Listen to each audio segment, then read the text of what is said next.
आप क्या लिख रहे हैं चैट बॉक्स में, मैं वो सब कुछ चेक करती हूँ। ठीक है, तो जब आप फ्रिक्वेंटली आंसर करेंगे और क्लास में अटेंटिव रहेंगे तो वो मुझे दिखेगा, एंड मुझे इन बच्चों के नाम याद हो जाते हैं। ठीक है, 2 से 3 क्लास में मुझे आपके नाम याद होना शुरू हो जाएंगे। ठीक है, मैं आपको बताने लगूंगी कि कौन कौन बच्चा रेगुलर है, कौन कौन बच्चा रेगुलर नहीं है। तो सबसे पहली बात, क्लास में रेगुलर आपको रहना है बच्चे, एंड जितना देर यहाँ पे रहें उतना देर आप बिल्कुल फोकस रहें। ठीक है, बुक ओके कौन कौन सी पढ़नी है, बुक कौन कौन सी पढ़नी है आपको, एनसीईआरटी इज द बेस्ट, आपको पता है। एनसीईआरटी लाइन बाय लाइन, अभी कुछ सालों से ये ट्रेंड बन गया है कि बाहर से तो कुछ आ ही नहीं रहा है, बिल्कुल एनसीईआरटी की लाइन बाय लाइन से क्वेश्चन आ रहे हैं। किस तरह के क्वेश्चन बन रहे हैं, असर्शन रीजन क्वेश्चन ज्यादा बन रहे हैं, आपके जो choose the correct statement, statement वाले क्वेश्चन बहुत बन रहे हैं। तो अगर आप स्टेटमेंट वाले क्वेश्चन बना ले रहे हैं, अगर आप असर्शन रीजन बना ले रहे हैं, इसका मतलब कि आपका एनसीईआरटी बिल्कुल अच्छे से कंप्लीट है। तो एनसीईआरटी आपको कंप्लीट करनी है।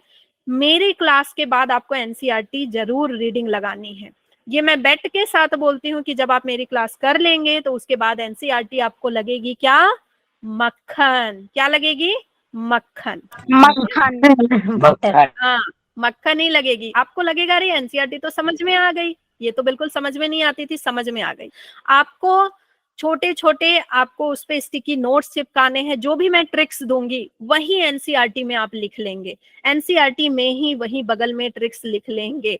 अगर आप 10 कॉपी बनाएंगे बच्चे, वो कॉपी कभी गुम जाती है, कभी कुछ हो जाता है, लेकिन एनसीईआरटी में जब आप नोट्स बनाते हैं, मेरे साथ बैठा कीजिए एनसीईआरटी लेकर के, पेन लेकर के, वहीं अगर आप नोट्स बनाते हैं, आपने देखा है कभी शॉर्ट्स में देखा होगा, नीट एस्पायरेंट के जो बुक्स होते हैं एनसीईआरटी के, वो बिल्कुल कैसी होती है ना, रंग बिरंगी। कलरफुल होती है, एक एक हाँ, वर्ड पे अंडरलाइन होता हाँ, है। बिल्कुल कलरफुल होती है। तो आप, और वहां पे स्टिकी नोट्स चिपकाए होते हैं, वो स्टिकी नोट्स में क्या होता है, जो टीचर ने उनको एक्स्ट्रा कुछ एग्जांपल बताए, जो टीचर ने उनको बताया कि यहाँ से पीवाईक्यू आता है, जो टीचर ने उनको कुछ एक्स्ट्रा ट्रिक्स बताए। ठीक है, तो मेरे क्लास में आपको फुल ऑफ ट्रिक्स, बहुत सारे ट्रिक्स मिलेंगे, बहुत सारी स्टोरीज मिलेगी। तो आप एक स्टिकी नोट खरीदिए, वहां पे चिपका दिया कीजिए। ठीक है, लगना चाहिए कि नीट वाले बच्चों का बुक है। हाँ मैम अभी तो मैम हमने 11th की बुक नहीं ली क्योंकि हम सारे वेट कर रहे हैं वो रिजल्ट के लिए। हाँ हाँ, वो तो मैं समझ तो रही हूँ, मैम लेकिन बच्चे इतना श्योर तो होगा ना कि भाई क्लियर है 10th। बट मैम एक अंदर से डर भी होता हाँ वो हाँ, है अभी। I can understand. मैम तो मेरी तो 11th स्टार्ट है अभी मैम कल से। अभी अगर आपने बुक नहीं ली है तो अभी आप नोट्स में अपना लिखना स्टार्ट कर दीजिए। ठीक है, मैं बताऊंगी कि आपको नोट्स कैसे बनाने हैं। और आपको सबसे पहले तो एनसीईआरटी पढ़ना है। ऑनलाइन आप अभी पढ़ सकते हैं। एनसीईआरटी कोशिश कीजिए पुरानी वाली ले लीजिए बच्चे। बस अगर मैम इसका अपडेट हुई है और ना कट गए हैं बहुत हाँ ज्यादा हाँ, पॉइंट। यही यही मैं बताने वाली हूँ कि मैम एनसीईआरटी अब जो तो आपको सिलेबस लेना, भी चेंज होगा।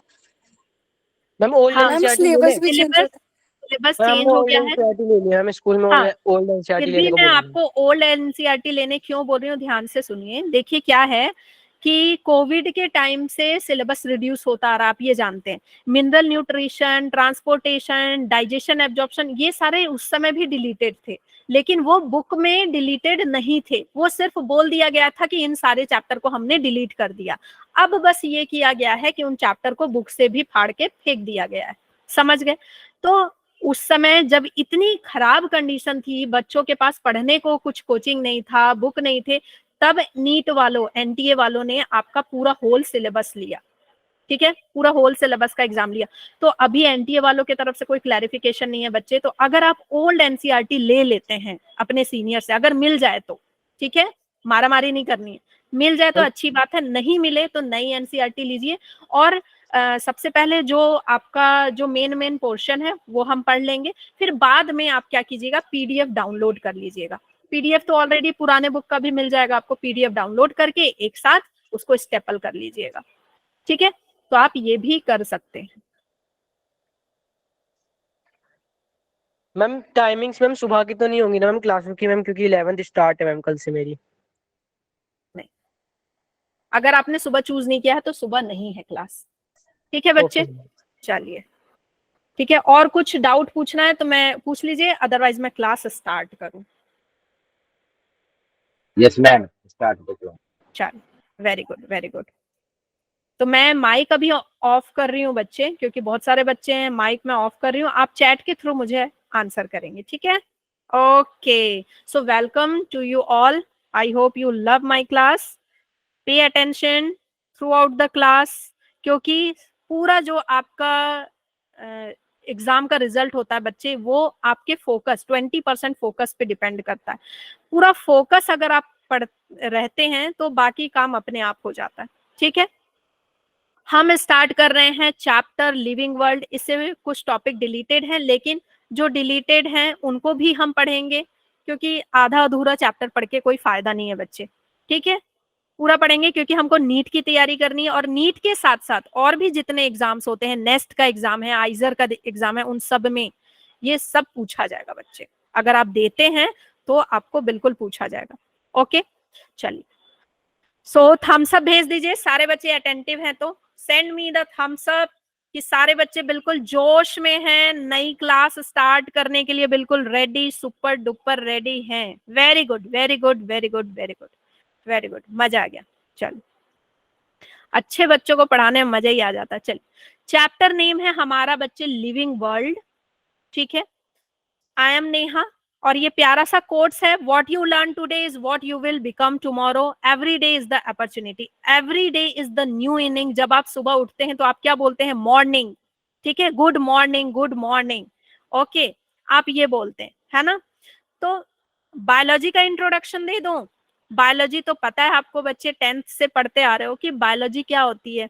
Study of life, study of living organism is the biology, है ना? एरिस्टोटल, फिर इसमें डार्विन, आर्न्स्ट मेयर, आपकी बुक में आर्न्स्ट मेयर का भी नाम दिया हुआ है, इससे पहले स्टार्टिंग में ही बच्चे आर्न्स्ट मेयर का नाम दिया हुआ है, the Darwin of the 20th century, इससे भी क्वेश्चन आ जाता है। चलिए, अच्छा हुआ याद दिला दिया आपने, ठीक है? सो आज जो भी आप लर्न करेंगे वही आप कल बनेंगे। अगर आप शॉर्ट्स देखेंगे तो वैसे ही लाइफ हो जाएगी, अगर आप एनसीईआरटी पढ़ेंगे तो बिल्कुल डॉक्टर बन जाएंगे। Every day is the opportunity.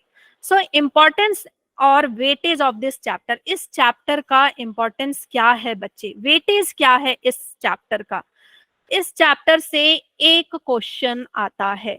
तो मैम एक क्वेश्चन के लिए पढ़े? हाँ बच्चे, क्योंकि एक क्वेश्चन का मतलब क्या है? 4 मार्क्स, एंड आपको पता है 2-2 मार्क्स की वजह से आपका रैंकिंग बहुत नीचे हो सकता है, समझ गए? 1-2 मार्क्स से रैंकिंग बहुत नीचे हो जाती है, 4 मार्क्स तो बहुत मैटर करते हैं, बहुत ज्यादा मैटर करता है। ओके, किसी कॉलेज में सिलेक्शन हो भी सकता है, किसी में सिलेक्शन नहीं भी हो सकता है। Is this clear? तो ये चैप्टर हम 4 मार्क्स लेके रहेंगे। बहुत प्यारा सा छोटा सा चैप्टर है बच्चे। लिविंग वर्ल्ड में हम क्या पढ़ेंगे? देखिए, कोई भी चैप्टर जब हम स्टार्ट करेंगे तो ध्यान रखिएगा कि हम इस तरह से स्टार्ट करेंगे कि इसमें हमको पढ़ना क्या क्या, आपको पता होना चाहिए कि इस चैप्टर में क्या क्या टॉपिक है। आप ये जो पेज है इसको आप अपने एनसीईआरटी के फर्स्ट पेज में बिल्कुल चिपका लेंगे। फर्स्ट पेज में बच्चे आप इसको बिल्कुल चिपका लेंगे, ठीक है, अच्छे से। तो इसमें हम क्या पढ़ने वाले हैं? What is living. अच्छा, मेरी आवाज आ रही है? हाँ, ये मेरी हैंडराइटिंग है, ये मेरी हैंडराइटिंग है, थोड़ी गंदी है लेकिन मेरी है। हाँ, चल। सो व्हाट इज लिविंग पढ़ेंगे कि लिविंग क्या है। ओके, क्या आप लिविंग हैं या आप नॉन लिविंग है, आप साइंटिफिकली कैसे प्रूव करेंगे? अगर आप बायोलॉजी के स्टूडेंट हैं तो आप कैसे प्रूव करेंगे कि आप लिविंग है? डाइवर्सिटी इन लिविंग वर्ल्ड पढ़ेंगे। इसमें हम पढ़ेंगे कि नेमिंग हम कैसे करते हैं। कोविड जो आया, कोविड का नाम हमने कैसे रखा, कोरोना का नाम हमने कैसे रखा, या फिर कोई बैक्टीरिया है बैसिलस, उसका नाम हमने कैसे रखा, क्या क्या क्राइटेरिया थे जो हमने नाम रखा। तो यहाँ पे मैं आपको ट्रिक दूंगी, यहाँ पे मैं आपको एक ट्रिक दूंगी प्यारी सी। फिर उसके बाद हम पढ़ेंगे टैक्सोनॉमी कैटेगरी, जो आपने 9th में थोड़ा मोड़ा पढ़ा होगा बच्चे, ठीक है? अच्छा, ये मेरी हैंडराइटिंग है बच्चे, ये मेरी हैंडराइटिंग है, मेरा लिखा हुआ है, ठीक है? ओके, टैक्सोनॉमी कैटेगरी पढ़ेंगे, हायरार्की पढ़ेंगे हम कि कैसे कैसे हम एड्रेस फाउंड करते हैं। अगर हमको ह्यूमन बीइंग का पूरा पता करना है कि किस किंगडम का है, किस फाइलम का है, तो हम कैसे पता करेंगे, ठीक है?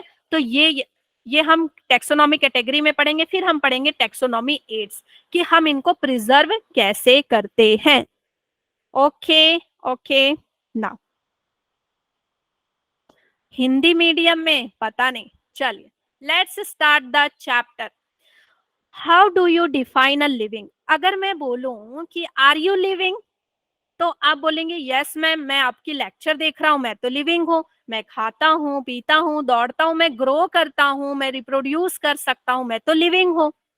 ठीक है बच्चे, टैक्सोनॉमी क्या है? मैं अच्छा, पहले मैं आपकी क्वेरीज रिजॉल्व कर देती हूँ।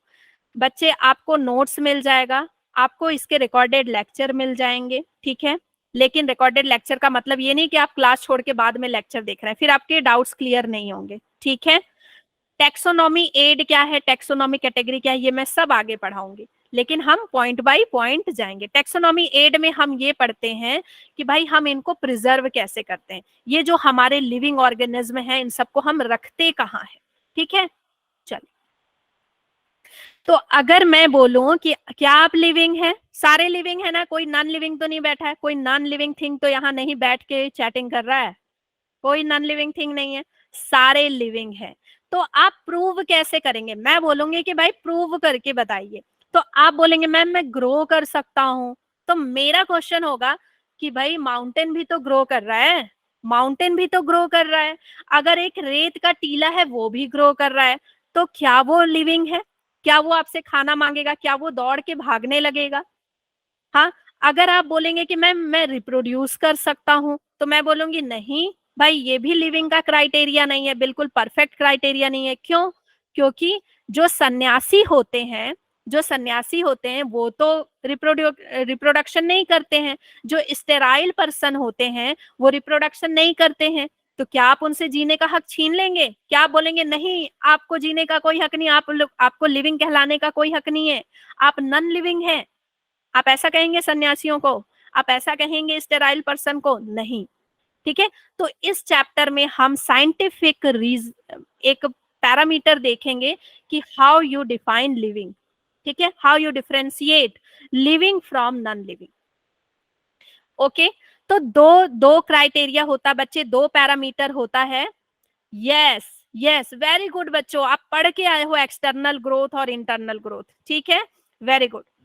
तो दो पैरामीटर होता है, characteristic and the defining feature. Characteristic feature क्या होते हैं बच्चे? जो सब में पाए जाते हैं, ठीक है, present in living and non living both, living and non living both, दोनों में पाए जाते हैं। यस यस, ठीक है। और डिफाइनिंग फीचर क्या होते हैं? प्रेजेंट ओनली इन, ये सिर्फ और सिर्फ किस में प्रेजेंट होते हैं बच्चे? प्रेजेंट ओनली इन लिविंग, सिर्फ और सिर्फ लिविंग में प्रेजेंट होंगे, विदाउट एक्सेप्शन, बिना किसी एक्सेप्शन के। एक भी लिविंग बचना नहीं चाहिए, चाहे वो यूनिसेलुलर हो, चाहे वो प्लांट हो, चाहे वो एनिमल हो, कोई भी लिविंग बचना नहीं चाहिए। तो वो क्या होता है? डिफाइनिंग फीचर होता है। चलिए, अब हम वो पैरामीटर देख लेते हैं। पैरामीटर कौन कौन से होते हैं बच्चे? इस पैरामीटर को बताने के लिए मैं आपके लिए एक ट्रिक लेकर के आई हूं, दैट इज चाय, गरम चाय। क्या है ट्रिक? चाय, गरम चाय। एक्सेप्शन मतलब कि कोई भी अपवाद नहीं है, कोई भी मतलब ये नहीं बोल सकता कि हाँ मेटाबॉलिज्म मेरे अंदर नहीं पाया जाता, ठीक है, मेरे अंदर इंटरनल ग्रोथ नहीं पाया जाता, सब में होना चाहिए, एक एक ऑर्गेनिज्म में, लिविंग में होना चाहिए, ठीक है। तो पैरामीटर्स मैं जो लेकर के आई हूं वो क्या, उसकी ट्रिक क्या है? चाय, गरम चाय। तो सबसे चाय से हम क्या बोल रहे हैं? Cellular organism, cellular organisation, cellular organisation, okay, ये पहला है। फिर है growth, this is the parameter. Now reproduction, this is the parameter, reproduction, ठीक है। फिर है मेटाबॉलिज्म, मेटाबॉलिज्म, इन सारे टर्म्स को बच्चों मैं अभी समझाऊंगी डिटेल में। यस, फिर है आपका लास्ट है आपका कॉन्सियसनेस, कॉन्सियसनेस, ठीक है। ओके बच्चे, तो पैरामीटर्स क्या है, मतलब कि पैरामीटर का मतलब, बच्चे आप हिंदी मीडियम के हो क्या? पैरामीटर का मतलब कि ऐसी क्या क्या चीजें हैं जिसके बिना पे, ऐसी क्या क्या कैरेक्टरिस्टिक है जिसके बिना पे आप ये बोल सकते हो कि कोई ऑर्गेनिज्म लिविंग है या नॉन लिविंग है। ठीक है, ठीक है, ओके। तो आपका जब ये सब्जेक्टिव क्वेश्चन आएगा क्लास 11th में, तो आपको बच्चे ये याद होना चाहिए पैरामीटर कौन कौन से हैं। पहला सेलुलर ऑर्गेनाइजेशन, आप इससे बता सकते हो कि हाँ लिविंग ऑर्गेनिज्म है या नहीं।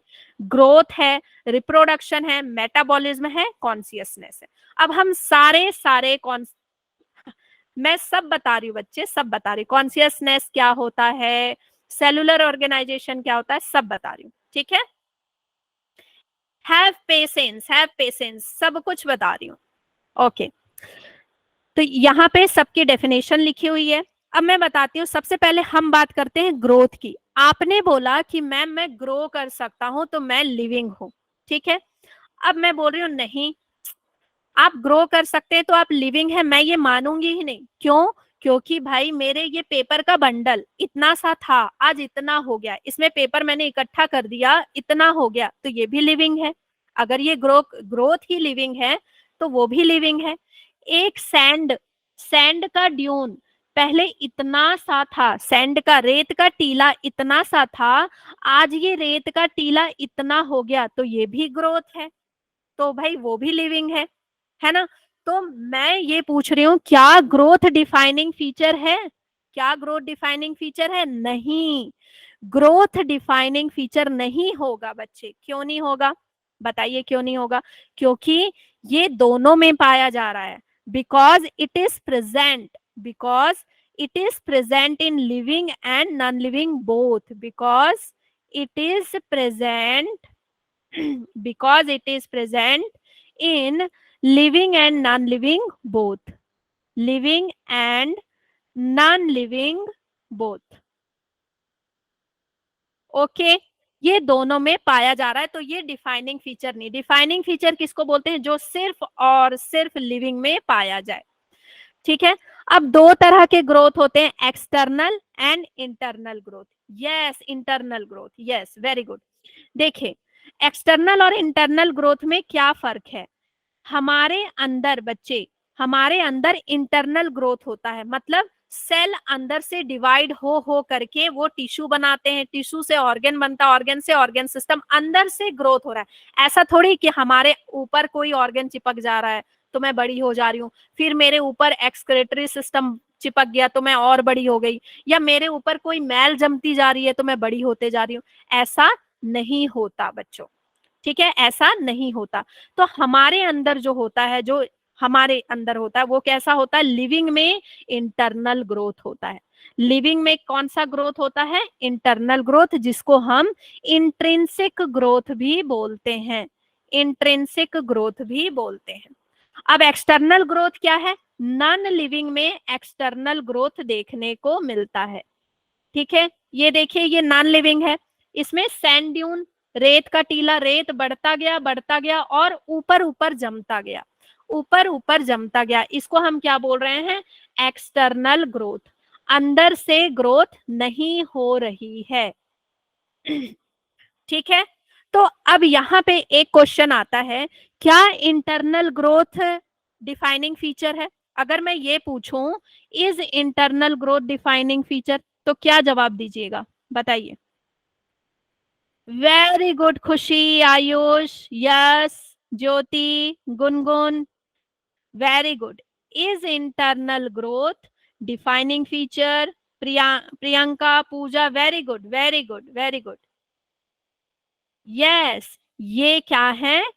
इंटरनल ग्रोथ अगर आपसे नीट पूछ ले तो आप क्या बोलेंगे? यस, क्योंकि ये सिर्फ किसमें देखने को मिलता है? लिविंग में।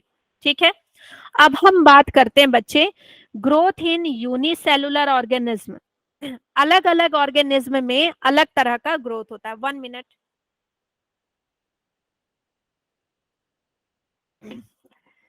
हाँ, growth in unicellular organism. Unicellular organism में जो ग्रोथ होता है बच्चे, वो ग्रोथ इक्वल टू रिप्रोडक्शन होता है।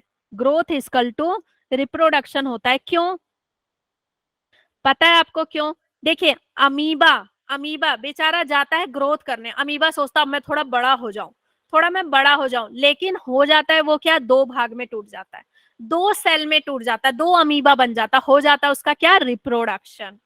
ठीक है, सिंगल सिंगल सेल जो भी यूनिसेलुलर ऑर्गेनिज्म होंगे उनमें ग्रोथ क्या हो जाता है, growth is not different from the reproduction. Okay, plant में जो ग्रोथ होता है वो कैसा होता है बच्चे, इनडेटरमिनेंट, इनडेटरमिनेंट होता है। प्लांट में जो ग्रोथ होता है वो इनडेटरमिनेंट होता है, मतलब कि प्लांट ग्रो करते जाते हैं, आप ना डिसाइड नहीं कर सकते कि प्लांट कितना लंबा होगा, कि किस एज तक प्लांट कितना बढ़ेगा, लेकिन हमारी जो ग्रोथ होती है वो क्या होती है, डिटरमिनेंट। हमको पता होता है कि किस एज तक कितना बढ़ेंगे या किस एज के बाद ग्रोथ रुक जाएगी। ठीक है, इसमें प्लांट में जो ग्रोथ होता है वो इनडिटरमिनेंट होता है, लेकिन कहीं कहीं पे डिटरमिनेंट होता है। जरा सोच के बताइए कि प्लांट में कहाँ पे ग्रोथ डिटरमिनेंट होता है। इनडिटरमिनेंट मतलब अनिश्चित ग्रोथ होता है, अनिश्चित ग्रोथ। हाँ, कहाँ पे डिटरमिनेंट होता है, yes very good Nandita, leaves में, लीव्स में डिटरमिनेंट लीव्स में होता है। पत्ते एक पर्टिकुलर साइज तक ही ग्रो करते, उसके बाद ग्रो नहीं करते। फ्रूट्स में, फ्रूट्स थोड़ी इतना बड़ा हो जाता है, प्लांट के जितना बड़ा फ्रूट्स नहीं हो जाता, कभी देखा है, नहीं देखा है। ठीक है, तो लीव्स फ्रूट उनका ग्रोथ डिटरमिनेंट होता है। ओके, तो बच्चे ग्रोथ समझ में आ गया। ग्रोथ क्या होता है, irreversible, irreversible change in, change in, change in volume, volume, size and number of cell, number of cell. Is this clear? ठीक है, ग्रोथ हमारा डिफाइनिंग फीचर नहीं है, लेकिन इंटरनल ग्रोथ हमारा डिफाइनिंग फीचर है। यहां से क्वेश्चन आएगा तो आप बना लेंगे। चलो, डिफाइनिंग फीचर मैं फिर से बताती हूँ, ध्यान से सुनिए। डिफाइनिंग फीचर वो फीचर होते हैं जो सिर्फ और सिर्फ लिविंग में पाए जाते हैं, जैसे ग्रोथ। ग्रोथ में इंटरनल ग्रोथ सिर्फ लिविंग में पाया जाता है बच्चे, सिर्फ लिविंग में। आप ना ये जो आपका रेत का टीला है या माउंटेन है, उसके अंदर अंदर ग्रोथ नहीं, उसके अंदर सेल डिवाइड नहीं होता, उसके अंदर सेल डिवाइड होके टिश्यू नहीं बनते, लेकिन ये सिर्फ हम में होता है। और जो रेत का टीला है या माउंटेन है या फिर कोई और भी चीजें हैं नॉन लिविंग, उनमें बाहर से डिपोजिशन होता है, बाहर से डिपोजिशन होता है। ठीक है, तो वो ग्रोथ एक डिफाइनिंग फीचर नहीं है, लेकिन इंटरनल ग्रोथ एक डिफाइनिंग फीचर है, क्योंकि सिर्फ और सिर्फ लिविंग बीइंग में होता है ये। क्लियर? क्लियर? ठीक है, चलिए नेक्स्ट। ट्विन कैरेक्टरिस्टिक से क्वेश्चन आता बच्चे, very very important, this line is very very important. Twin characteristic क्या है, what are the twin characteristic? Increase in number and mass of cell by cell division. ये growth के twin character है, कि मतलब जब ग्रोथ होगा तो नंबर बढ़ेगा, का नंबर बढ़ेगा और सेल का मास बढ़ेगा, या तो सेल का नंबर बढ़ेगा या तो सेल का मास बढ़ेगा अगर ग्रोथ होगा तो। ठीक है, ठीक है, जैसे मेज में अगर आप देखेंगे ना, तो हर मिनट बच्चे 13,000 न्यू सेल बनते हैं। ठीक है, और जैसे पंपकिन की बात करें आप, या फिर आप वाटरमेलन की बात करें, तो 1 लाख टाइम्स सेल का साइज बढ़ता है, 1 लाख टाइम्स सेल का साइज बढ़ता है। Okay, clear? क्या रिपीट करते बच्चे, twin characteristic, twin character repeat कर दे। ओके, देखिए ट्विन कैरेक्टर, अगर आपसे क्वेश्चन आएगा what is the twin character of growth, ठीक है, twin character of living organism, तो आप बताएंगे it is increase in number, मतलब सेल का नंबर इंक्रीज होना, सेल का मास इंक्रीज होना ट्विन कैरेक्टर है। ठीक है, जैसे किसी किसी में सिर्फ सेल का नंबर इंक्रीज होता है, मेज की अगर बात करें तो हर मिनट 13,500 न्यू सेल बनते हैं, बढ़ता जाता है। अगर हम वाटरमेलन की बात करें तो वो अपने साइज से 1.5 लाख गुना बढ़ता है, और वो क्या हो जाता है, बड़ा हो जाता है, वो ग्रोथ शो करता है। ठीक है, तो कोई इंक्रीज इन नंबर करके, कोई मास इंक्रीज करके सेल का ग्रोथ शो करता है। ओके, ग्रोथ होने के लिए बच्चे हमेशा एनाबॉलिज्म इंक्रीज होना ज्यादा होना चाहिए देन द कैटाबॉलिज्म। एनाबॉलिज्म मतलब चीजें बननी चाहिए। एनाबॉलिज्म समझते हैं ना? टेक्सोनॉमिक एड अभी क्यों पढ़ना है बच्चे, पहले आप बेसिक पढ़ेंगे चैप्टर का, तब आपको टेक्सोनॉमिक एड समझ में आएगा, ठीक है? ओके, ग्रोथ ग्रोथ में एनाबॉलिज्म ज्यादा होना चाहिए कैटाबॉलिज्म से। क्या आप एनाबॉलिज्म कैटाबॉलिज्म समझते हैं? एनाबॉलिज्म मतलब चीजों का जोड़ना, मतलब बहुत सारे अमाइनो एसिड मिलके प्रोटीन बनाएंगे, और जैसे जैसे प्रोटीन बनेगा आपका आई बनेगा, ईयर बनेगा, डिफरेंट ऑर्गन बनेंगे, ठीक है? ओके, और जो ग्रोथ होती है बच्चे, दो तरह की ग्रोथ होती है सेल में। जो इंट्रिंसिक ग्रोथ होती है दो तरह की होती है। एक तो प्रोटोप्लाज्मिक ग्रोथ होता है। प्रोटोप्लाज्मिक ग्रोथ क्या होता है? मतलब सेल के अंदर जो प्रोटोप्लाज्म है, प्रोटोप्लाज्म समझते हैं क्या होता है? जो आपका न्यूक्लियस के अंदर जो लिक्विड है और सेल के अंदर साइटोप्लाज्म है, दोनों को जोड़ करके जो लिक्विड होती है, दैट इज प्रोटोप्लाज्म, ठीक है? That is protoplasm. कैटाबॉलिज्म होता है बच्चे जैसे टूटना चीजों का, ठीक है? Break down of your food, break down of the protein. Okay, मैं फिर से ये बताऊंगी, फिर से कैटाबॉलिज्म एनाबॉलिज्म आगे बताने वाली हूँ, इसीलिए मैंने इसको स्किप किया। ओके, तो जब आप इंटरनल ग्रोथ की बात करते हैं तो इंटरनल ग्रोथ होता कैसे है? प्रोटोप्लाज्मिक ग्रोथ से और एपोप्लाज्मिक ग्रोथ से, ठीक है? प्रोटोप्लाज्मिक ग्रोथ क्या होता है? अंदर जितनी भी लिक्विड है ना, न्यूक्लियस के अंदर और सेल के अंदर, cytoplasm plus nucleoplasm, cytoplasm plus nucleoplasm, इन दोनों को मिला के बच्चे हम प्रोटोप्लाज्म बोलते हैं। तो इसका ग्रोथ होना। और एपोप्लाज्मिक ग्रोथ क्या होता है? बाहर से कुछ जो इनऑर्गेनिक मटेरियल है वो जुड़ते जाते हैं और क्या बनाते हैं? सेल वॉल बनाते हैं, सेल वॉल बनाते हैं। तो सेल आपका अंदर से भी बढ़ता है और बाहर से भी बढ़ता है, अंदर से भी बढ़ता है और बाहर से भी बढ़ता है। क्लियर? ये समझ में आ गया? प्रोटोप्लाज्मिक अंदर से बढ़ना, एपोप्लाज्मिक बाहर से बढ़ना, सेल वॉल वगैरह बनना। क्लियर? क्लियर हो गया यहाँ तक? तो थम्स अप भेज दीजिए। अब हम रिप्रोडक्शन पढ़ेंगे। Very good, very good, very good, very good, very good. चलिए, नाउ अब हम पढ़ते हैं। खुशी, सोनी, रसिका, प्रियंका, यस, वेरी गुड बच्चे। क्या बात है, सारे बच्चे जो है ना एकदम स्मार्ट हैं, पढ़ने वाले बच्चे आए हैं। हाँ, चलिए बच्चे, अब हम पढ़ते हैं reproduction.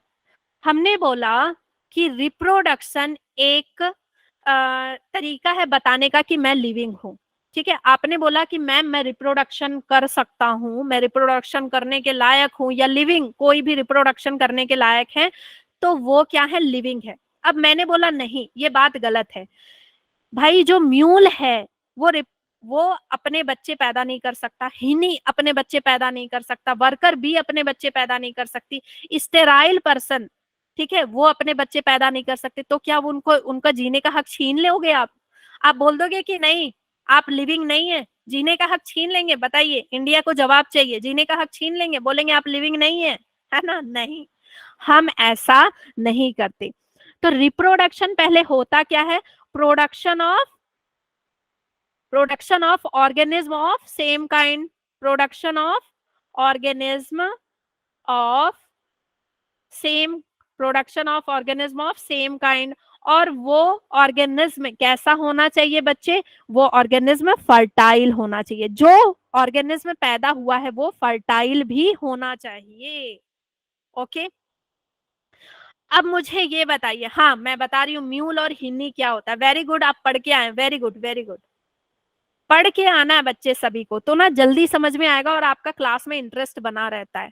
Okay, is reproduction a defining feature? क्या रिप्रोडक्शन एक डिफाइनिंग फीचर है? नहीं, नहीं, क्योंकि ये सारे लिविंग ऑर्गेनिज्म में नहीं पाया जाता। जो सन्यासी उनको रिप्रोडक्शन नहीं करना, तो फिर भी वो तो लिविंग कहलाएंगे ना।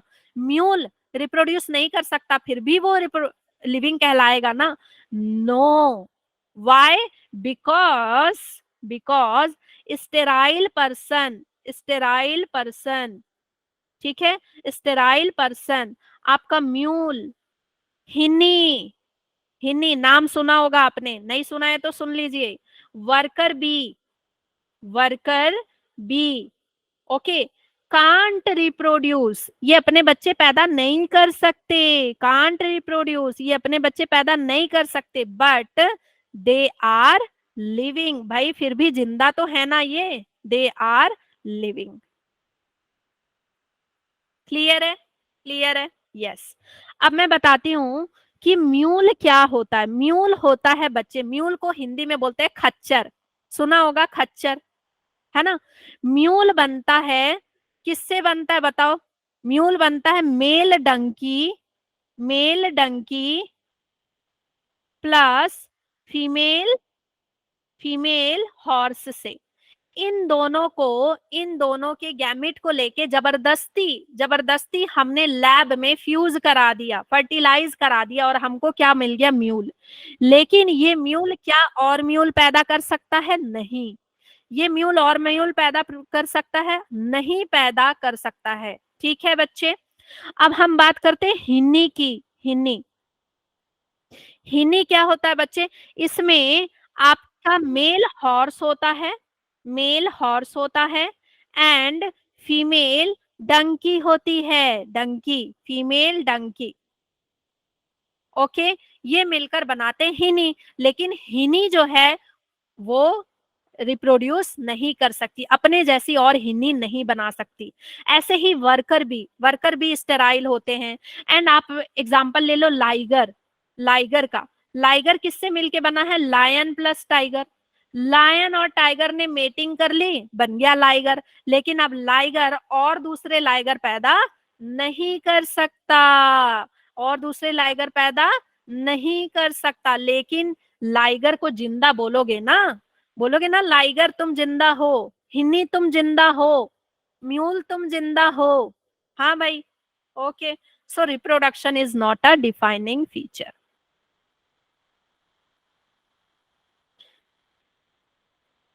अच्छा, ये रिप्रोड्यूस नहीं करते बच्चे। हम इंसान, हम इंसान इनका गैमेट लेके जबरदस्ती फ्यूज कराते हैं।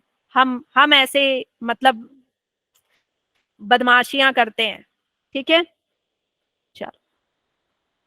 नाउ अब हम आते हैं, अब हम आते हैं मेटाबॉलिज्म, मेटाबॉलिज्म पे, जो हमारा थर्ड पैरामीटर है। आपने बोला कि मैम मैं मेटाबॉलिज्म, मेरे अंदर मेटाबॉलिज्म चलता है, मैं लिविंग हूं, तो मैं एग्री कर गई। हाँ भाई, मेटाबॉलिज्म तो सिर्फ लिविंग के अंदर चलता है, नॉन लिविंग में मेटाबॉलिज्म नहीं चलता। लेकिन पहले हम समझ लें कि ये मेटाबॉलिज्म होता क्या है। बच्चे, सुबह से लेकर शाम तक, दिन रात आपके बॉडी के अंदर जो केमिकल रिएक्शन चल रही है उसको बोलते हैं मेटाबॉलिज्म। ठीक है, जैसे आप अभी ब्रीद कर रहे हैं क्लास के साथ साथ। क्या बच्चे क्या बोल रहे हैं? आपका मोबाइल क्या हो गया? वर्क नहीं कर रहा प्रॉपरली? अच्छा, ठीक है। जब आप मेरे लेक्चर देख रहे हैं तो आपकी सांसें भी तो चल रही हैं, खाना डाइजेस्ट भी तो हो रहा है। ऐसा तो नहीं है कि मतलब जो फूड है उसने बोल दिया नहीं नहीं अभी नेहा मैम की लेक्चर चल रही है, अभी आपका ना सांसें चलेगी ना फूड डाइजेस्ट होगा। ऐसा है क्या? ऐसा है कि सब कुछ रुक गया है, सिर्फ नेहा मैम की क्लास चल रही है? नहीं, मेटाबॉलिज्म बच्चे हमेशा चलता है। मेटाबॉलिज्म आपका हमेशा चलता रहता है, चाहे आप सो रहे हैं, जाग रहे हैं, दौड़ रहे हैं, भाग रहे हैं, कुछ भी कर रहे हैं, मेटाबॉलिज्म लाइफ लॉन्ग चलती रहती है। मैं पढ़ा रही हूँ, साथ में मेटाबॉलिज्म चल रहा है। मेटाबॉलिज्म होता क्या है? It is sum total of biochemical reaction taking place inside the living system. मतलब metabolism is sum of anabolism, anabolism plus catabolism, plus catabolism. अच्छा, एनाबॉलिज्म में क्या होता है बच्चों? एनाबॉलिज्म मतलब ऐड करो, ऐड करो, ऐड करो। ठीक है, मतलब अगर आपके बॉडी के अंदर ग्लूकोज ऐड हो करके, बहुत सारे ग्लूकोज ऐड हो करके क्या बना रहे हैं? ग्लाइकोजेन बना रहे हैं। ठीक है, ग्लाइकोजेन बना रहे हैं, या बहुत सारे अमाइनो एसिड मिलकर प्रोटीन बना रहे हैं, तो वो एनाबॉलिज्म हो गया। कैटाबॉलिज्म क्या हो गया? काटो काटो काटो, ब्रेक कर दो। कैटा मतलब याद रखिएगा ऐसे, कैटाबॉलिज्म मतलब काटो काटो काटो, ब्रेक करो। ठीक है, ब्रेक डाउन, ब्रेक डाउन। तो आपने जो फूड खाया है उसका ब्रेक डाउन होता है बच्चे, ग्लूकोज का ब्रेक डाउन होता है, एटीपी बनती है ना। ग्लूकोज, ग्लूकोज ब्रेक होता है और क्या बनता है बच्चे, एटीपी बनता है आपका। प्रोटीन जो आपने खाया वो ब्रेक होके अमाइनो एसिड बनता है। ओके, आपने जो फैट खाया वो फैटी एसिड बनेगा। Is this clear? ये मेटाबॉलिज्म क्लियर हो गया तो मैं आगे बढ़ूं, तो फिर मैं आपको आगे बताऊं मेटाबॉलिज्म के बारे में। Okay, very good very good very good. Yes, very good बच्चे। हाँ, अब हम पढ़ते हैं फिर हमेशा की तरह वही क्वेश्चन, क्या मेटाबॉलिज्म एक डिफाइनिंग फीचर है? यस, अ बिग यस, क्योंकि सिर्फ और सिर्फ लिविंग में ही मेटाबॉलिज्म चलता है। क्या आपका जो पहाड़ है, पहाड़ अपने अंदर डाइजेशन कर रहा है क्या? पहाड़ अपने अंदर एक्सक्रीशन कर रहा है क्या? पहाड़ अपने अंदर सोच रहा है क्या? पहाड़ अपने अंदर ग्लूकोज का ब्रेक डाउन कर रहा है? नहीं, सिर्फ और सिर्फ हमारे अंदर ये चीजें होती हैं। अब देखो कुछ जो है ना, कुछ जो है मतलब लोग ये बोलते हैं कि नहीं भाई, मैं बाहर में इन विट्रो मतलब टेस्ट ट्यूब में, टेस्ट ट्यूब में मैं टेस्ट ट्यूब में भी मेटाबॉलिज्म कर सकता हूँ, मैं टेस्ट ट्यूब में भी चीजों को तोड़ सकता हूँ, मैं ग्लूकोज को तोड़ सकता हूँ, मैं टेस्ट ट्यूब में बहुत सारे अमाइनो एसिड को जोड़ के प्रोटीन बना सकता हूँ। तो क्या अगर आपका टेस्ट ट्यूब लिविंग हो गया, क्या आपका टेस्ट ट्यूब चीख चीख के बोलेगा मैं लिविंग हूं, मैं लिविंग हूं, मुझे भी खाना दो? नहीं बोलेगा भाई, आपका टेस्ट ट्यूब कभी नहीं बोल सकता। आपका टेस्ट ट्यूब जो है ना, उसकी हिम्मत नहीं है, उसकी हिम्मत नहीं है कि वो चिल्ला चिल्ला के बोले कि मैं लिविंग हूं। ठीक है, नहीं बोलेगा। ठीक है, कभी नहीं बोल सकता। यस, जो क्यों बच्चे, क्यों? यहाँ पे क्वेश्चन आता है, यहाँ पे कॉन्सेप्चुअल क्वेश्चन आता है कि आपने टेस्ट ट्यूब में सारी चीजें डाल दी, टेस्ट ट्यूब में सारी चीजें डाल दी और उससे भी प्रोटीन बन रहा है, उससे भी एनाबॉलिज्म हो रहा है, तो टेस्ट ट्यूब आपका लिविंग क्यों नहीं है? इसलिए नहीं है क्योंकि उसमें हम सारी चीजें ऐड कर रहे हैं, उसमें हम एंजाइम ऐड कर रहे हैं। We are adding the enzyme. Enzyme को, एंजाइम जो ऐड हो रहा है बच्चे, वो एक्सटर्नली ऐड हो रहा है, बाहर से हम सब कुछ ऐड कर रहे हैं। Okay, is this clear? इसके अंदर अपना नेचुरल हीट भी नहीं है। हमारे अंदर कोई चीज जाती है, अपने आप चक्की चलने लगती है डाइजेशन की, अपना नेचुरल हीट है हमारी बॉडी में। ठीक है, इसको तो मतलब गर्म करना पड़ेगा। ओके, ठीक है बच्चे, ये जो लाइन है, this line is very important, इससे असर्शन रीजन आता है। आपसे पूछा जाएगा कि क्या ये स्टेटमेंट सही है, तो ये स्टेटमेंट सही है। मेटाबॉलिक रिएक्शन को हम बाहर भी डेमोन्स्ट्रेट कर सकते हैं, सिर्फ डेमोन्स्ट्रेट कर सकते हैं, लेकिन मेटाबॉलिक रिएक्शन बाहर अपने आप नहीं होती है। ठीक है, याद रखिएगा, असर्शन रीजन में ये ऐसे ही क्वेश्चन फंसता है। Okay, I hope this is clear. Now अब हम पढ़ते हैं, आगे बढ़ते हैं सेकंड पड़ाव की तरफ। सेकंड पड़ाव है हमारा सेलुलर ऑर्गेनाइजेशन। बच्चे थक तो नहीं गए? बच्चे थक तो नहीं गए? यहां तक समझ में आ गया? ग्रोथ हमारा डिफाइनिंग फीचर नहीं है, रिप्रोडक्शन डिफाइनिंग फीचर नहीं है, मेटाबॉलिज्म डिफाइनिंग फीचर है। Very good very good very good. चलो ठीक है, सारे बच्चे full stamina, very good very good. जोश ऑन रहना चाहिए बच्चों, और पानी लेके बैठा कीजिए। देखिए मैं ना साथ में पानी लेके बैठती हूँ, पानी लेके बैठिए। पानी लेके बैठने से पता है क्या होता है आपका? एग्जाम के टाइम में भी पानी लेके जरूर बैठिए, और क्लास के टाइम पे जब आप पानी पीते हैं तो आपको आपका ब्रेन हाइड्रेटेड रहता है, आपकी बॉडी हाइड्रेटेड रहती है, ज्यादा ऑक्सीजन मिलता है और ब्रेन ज्यादा अच्छे से काम करता है। ठीक है, पानी आपको पीते रहना है, लेकिन पानी इतना नहीं पीना है कि आपको जानी पड़ जाए। आपको फिर जानी, इतना पानी भर भर के नहीं पीना है, मतलब एक एक सिप पीना है ना, नहीं तो एग्जाम में फिर जाने नहीं मिलेगा। मैम बोलेंगी नहीं जाना है, कहीं नहीं जाना, फिर तो हो गया, फिर आपका एग्जाम बिल्कुल जो खराब, अच्छा जाने वाला था वो खराब हो जाएगा। ठीक है, एग्जाम के टाइम पे जब आपको चीजें याद नहीं आती हैं, एकदम यहाँ पे होता और याद नहीं आती हैं, तो आप पानी पीते हैं, थोड़ा इनहेल करते हैं, तो चीजें याद आने लगती हैं। This is the trick. ठीक है, मेरा आजमाया हुआ ट्रिक है, मेरे साथ कई बार हुआ है। ओके बच्चे, मेटाबॉलिज्म, एक बच्चे ने पूछा कि मेटाबॉलिज्म, बच्चे मेटाबॉलिज्म आप शायद बीच में गायब हो गए। मेटाबॉलिज्म होता है दोनों, कैटाबॉलिज्म एनाबॉलिज्म का कॉम्बिनेशन। आपके बॉडी में जितनी भी चीजें टूट रही हैं, डाइजेशन हो रहा है तो टूट रही हैं चीजें, फिर उसके बाद उस जो खाना खाया उससे खून बन रहा है, उससे फिर प्रोटीन बन रहा है, वो हो गया एनाबॉलिज्म। तो ये सिर्फ लिविंग में होता है, नॉन लिविंग में नहीं होता। नॉन लिविंग में खून बनता है क्या?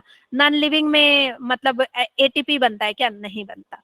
ठीक है, अब हम बात करते हैं सेलुलर ऑर्गेनाइजेशन। सेलुलर ऑर्गेनाइजेशन बच्चे सिर्फ और सिर्फ ओनली सीन इन लिविंग, सिर्फ और सिर्फ लिविंग में देखने को मिलता है। अब आप बोलोगे मैम मेरे मोबाइल फोन में सेल है, तो क्या वो सेल आपका ग्रो करता है? क्या वो सेल, एक सेल डालते हैं वो 5 सेल में बदल जाता है, 16 सेल में बदल जाता है? नहीं। तो सेलुलर ऑर्गेनाइजेशन का मतलब है बच्चे कि सेल का प्रेजेंस होना सिर्फ नहीं, सेल डिवाइड होके बनेगा क्या? टिश्यू। टिश्यू से क्या बनेगा? ऑर्गेन। ऑर्गेन से क्या बनेगा? Organ system. और ये ऑर्गेन सिस्टम हमारे अंदर है, इसीलिए हम कहलाते हैं क्या? ऑर्गेनिज्म। ठीक है, okay. So cellular organisation is the defining feature, is the defining feature. जब आपको थोड़ा सा पढ़ते हुए या पढ़ाते हुए थोड़ा एनर्जी लो लगने लगे तो स्टाइल में बोलने का है ना, स्टाइल में। Now consciousness, this is very very important, बहुत ध्यान से सुनिएगा, बहुत ध्यान से सुनिएगा, इससे ट्रिकी क्वेश्चन बनते हैं। ठीक है, कॉन्शियसनेस क्या होता है बच्चे? Ability to sense the environment. आप अपने एनवायरमेंट को सेंस कर पाते हैं। भाई गर्मी हो गई पंखा चला लीजिएगा, ठंडी हो गई कंबल ओढ़ लीजिएगा, किसी ने थप्पड़ मारा बिल्कुल गाल पे हाथ लग जाएगा। ठीक है, या फिर आप मतलब बिल्कुल कोई आपको देख करके आपको ऐसा फील हो रहा है कि भूकंप आने वाला है तो भागना शुरू कर दीजिएगा। तो ability to sense the environment and respond, उसके अकॉर्डिंग रेस्पॉन्ड करना, वो क्या कहलाता है? कॉन्शियसनेस। वो क्या कहलाता है बच्चे? कॉन्शियसनेस कहलाता है। ओके, आपको किसी ने थप्पड़ मारा, आपने भी पलट के थप्पड़ दे दिया, वो क्या है? रेस्पॉन्ड किया, आपने सेंस किया, बहुत जोर की लगी, आपने उससे भी ज्यादा जोर का उसको मार दिया, तो वो क्या हो गया बच्चे? रेस्पॉन्ड हो गया। अब आप ये बोलेंगे क्या कॉन्शियसनेस डिफाइनिंग फीचर है? मैं बोलूंगी कि yes consciousness is defining feature. क्यों? क्यों भाई, क्यों, कैसे? इसलिए कि जो आपका अमीबा है वो भी कॉन्शियस होता है, वो भी अपने एनवायरनमेंट को सेंस कर पाता है। यूनिसेलुलर ऑर्गेनिज्म भी सेंस कर पाते हैं। जब अनफेवरेबल कंडीशन होता है तो अपने चारों ओर ना एक सिस्ट बना लेता है, अपने चारों ओर वॉल बना लेता है। स्टिमुली मतलब बच्चे कोई भी मतलब आपको पिंच करना, स्टिमुली, जैसे मैंने चूटी काट लिया ये स्टिमुली है, या मैंने आपकी आंख पे टॉर्च लगा दी वो स्टिमुलस है, तो आप क्या करेंगे? आंख बंद कर लेंगे, वो रेस्पॉन्ड है आपका। ठीक है, तो यस कॉन्शियसनेस डिफाइनिंग फीचर है, क्योंकि आपको यूनिसेलुलर में भी देखने को मिल जाता है, प्लांट में भी देखने को मिलता है। प्लांट रेस्पॉन्स करते टच मी नॉट, आप छुएंगे बिल्कुल बंद हो जाएगी, और प्लांट को जब आप लाइट जिस तरफ देंगे उस तरफ मुड़ जाएगी, है ना। फोटोट्रॉपिज्म सुना है ना, खींच मेरी फोटो। जैसे सनलाइट, सनफ्लावर जिधर सन को देखा उधर मुड़ गई, है ना। सूरजमुखी, मैं तुझसे दुखी तू मुझसे दुखी, है ना। तो सूरजमुखी जिधर सन को देखती उधर मुड़ जाती है भाई, उधर मुड़ जाती है। तो वो क्या है? सेंस कर रही है और उसको रेस्पॉन्ड कर रही है सेंस कर रही है और उसको रेस्पॉन्ड कर रही है। आप, और पता है जब आप प्लांट्स को काटने जाते हैं तो वो रिस्पॉन्ड करते हैं, आपको पता नहीं चलता। ऐसा नहीं है कि प्लांट जो है आपको मुक्के मार दे, प्लांट बगल में आपको मुक्के मार दे, लेकिन वो रेस्पॉन्ड करती है, वो दूसरे तरीके से रेस्पॉन्ड करती है, लेकिन रेस्पॉन्ड करती है। ठीक है, नाउ अब हम बात करते हैं, एक टर्म आता है self consciousness. Self consciousness present only in humans, ये सिर्फ और सिर्फ ह्यूमंस में पाया जाता है बच्चों। आपने कभी किसी डॉग को देखा है मतलब ये सोचते हुए कि अरे मैं तो लंगड़ा हो गया हूं, मैं स्ट्रीट में नहीं जाऊंगा, सब क्या सोचेंगे, अरे आज मैं सुंदर नहीं लग रहा हूं, आज मैं थोड़ा कम भौंकूंगा, मेरी आवाज अच्छी नहीं लग रही है, मैं थोड़ा कम भौंकूंगा, ऐसा नहीं होता है ना। वो सेल्फ कॉन्शियस नहीं होता। वो चाहे कैसा भी भौंके, वो भौंकते जरूर है। वो चाहे कैसे भी लग रहे हैं, वो चाहे नाले से ही क्यों ना निकले, लेकिन वो जाके भौंकेंगे जरूर, है ना। वो सेल्फ कॉन्शियस नहीं होते। वैसे ही प्लांट सेल्फ कॉन्शियस नहीं होती कि आप प्लांट ऐसे बोलते अरे रे मेरे लीफ सारे पीले हो गए, मैं तो नहीं हिल रही, है ना। या आज तो मैं अच्छी नहीं लग रही हूँ, मैं तो बिल्कुल हिल नहीं रही हूँ, हाँ। या आज मैं बहुत अच्छी लग रही हूँ, तो मैं बिल्कुल बहुत ज्यादा हिल रही हूँ। ऐसा नहीं होता। ये सिर्फ ह्यूमन में होता है। ह्यूमन में होता है कि ये सेल्फ कॉन्शियस होते हैं कि मैं कैसा लग रहा हूँ, मैं कैसी लग रही हूँ, है ना। सेल्फ कॉन्शियस होते हैं, मैं कैसा बोल रहा हूँ, मैं कैसा पढ़ा रहा हूँ, ये भी होता है सेल्फ कॉन्शियस। क्लियर? ये समझ में आ गया सेल्फ कॉन्शियस और कॉन्शियस में डिफरेंस। सेल्फ कॉन्शियस मतलब बिल्कुल हाँ, अपने बारे में कॉन्शियस रहना है कि कैसे लग रहे हैं, कैसे बातें कर रहे हैं, कैसा बिहेव कर रहे हैं। हाँ, डॉग्स को इनका फर्क नहीं पड़ता कि वो कैसे बिहेव कर रहे हैं, कैसा भौंक रहे हैं, इसका कोई फर्क नहीं पड़ता। चल यस अब एक टर्म आता है बच्चे, सेल्फ कॉन्शियस के साथ एक टर्म आता है कोमा। ठीक है, इस पे अभी तक स्टिमुली एंड कॉन्शियस में डिफरेंस नहीं है बच्चे। देखो बता रही हूँ, स्टिमुली और कॉन्शियसनेस क्या है। स्टिमुली है कि किसी ने आपको पिंच किया, ठीक है, और वो स्टिमुली है कि आपने किसी को चींटी काटी, ठीक है, आपने किसी को पिंच किया या आपने किसी को थप्पड़ मारा, दैट इज स्टिमुली। कॉन्शियसनेस क्या है कि उस सामने वाले बंदे ने उसको फील किया और आपको रिस्पॉन्ड करके 2-4 जड़ दिए आपको, दैट इज कॉन्शियसनेस। ठीक है आपसे पहलवान होगा तो 2-4 तो लगा ही देगा, और आपसे अगर कमजोर होगा तो भाग जाएगा। ओके अब हम बात करते हैं बच्चे कोमा की। देखिए इस पे अभी भी स्टडी चल रही है। यहाँ पे बात आती है कि कोमा पेशेंट तो भाई रेस्पॉन्ड नहीं कर पाते। कोमा पेशेंट रेस्पॉन्ड नहीं कर पाते, उनको मारो पीटो कुछ भी करो वो रेस्पॉन्ड नहीं कर पाते। तो लेकिन क्या हम उनको बोल देते हैं कि ये मर गया और उसको ले जाते हैं, जला देते हैं क्या कोमा पेशेंट को? क्या हम कोमा पेशेंट को डेड घोषित करके जला देते हैं? नहीं। तो यहाँ तो दिक्कत आ गई कि कोमा पेशेंट तो रेस्पॉन्ड नहीं कर रहा, कॉन्शियसनेस शो नहीं कर रहा, लेकिन फिर हम उसको लिविंग कैसे बोल रहे हैं? तो एक्सेप्शन कैसे आ गया यहाँ पे? बच्चे ध्यान दीजिएगा ध्यान दीजिएगा, जो कोमा पेशेंट होते हैं वो ब्रेन डेड होते हैं। यस अभी वो रेस्पॉन्ड नहीं कर रहे, लेकिन वो किसी भी वक्त रेस्पॉन्स शो कर सकते हैं, किसी भी वक्त वो रेस्पॉन्स शो कर सकते हैं। उनके अंदर अभी भी मेटाबॉलिज्म चल रहा है, वो इसलिए लिविंग है। अभी भी उनके अंदर सारे मेटाबॉलिज्म, सारा डाइजेशन, एक्सक्रीशन सब चल रहा है। ठीक है, तो मेटाबॉलिज्म चल रहा है और वो सिर्फ ब्रेन डेड है, ना कि पूरे तरह से डेड है। सिर्फ ब्रेन डेड होते हैं, दे आर स्टिल अलाइव, इसलिए हम उनको जला नहीं देते कि कोमा में गया तो जला दो। They are still alive. We can't call them dead और नॉन लिविंग। हम उनको नॉन लिविंग या फिर डेड नहीं कह सकते, लिविंग होते। ब्रेन डेड मतलब बच्चे, ब्रेन डेड का मतलब होता है कि सिर्फ और सिर्फ यहाँ से डेड है, उनके अंदर पूरा मेटाबॉलिज्म प्रोसेस चल रहा है, सेल भी डिवाइड हो रही है, उनके भी नेल्स बढ़ते हैं, उनके भी हेयर बढ़ते हैं, उनकी भी दाढ़ी बढ़ती है। ठीक है, उनके अंदर सारा मेटाबॉलिज्म चलता है। सिर्फ ब्रेन जो है काम नहीं कर रहा, ब्रेन सेंस करना भूल गया है। Is this clear? Yes brain बस वर्क नहीं कर रहा, लेकिन ऐसा नहीं है, वो किसी भी वक्त कॉन्शियसनेस हो सकते हैं। So consciousness is the defining feature. चलो क्वेश्चन हो जाए, क्वेश्चन हो जाए। Quiz time, quiz time, quiz time.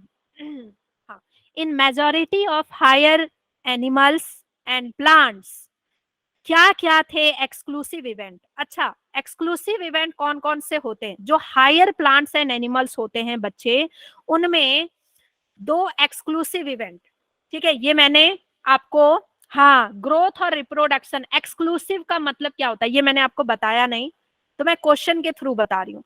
Exclusive मतलब होता है डिफरेंट। जो हायर प्लांट एंड एनिमल्स होते हैं उनमें ग्रोथ और रिप्रोडक्शन अलग होता है, लेकिन सिंगल सेल जो होते हैं, सिंगल सेल ऑर्गेनिज्म जो होते हैं उनमें growth is equal to reproduction, उनमें कोई एक्सक्लूसिव इवेंट नहीं होता, growth is equal to reproduction.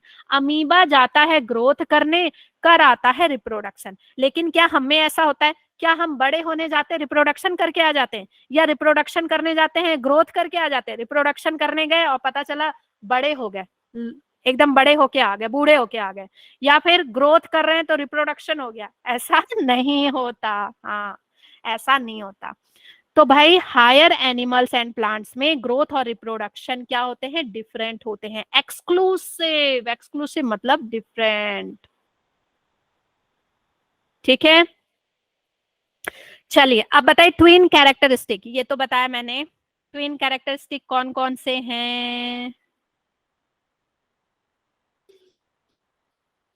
बताइए, आई एम वेटिंग। और मैं आपके चैट्स आपकी क्लास के बाद पढ़ूंगी बच्चे।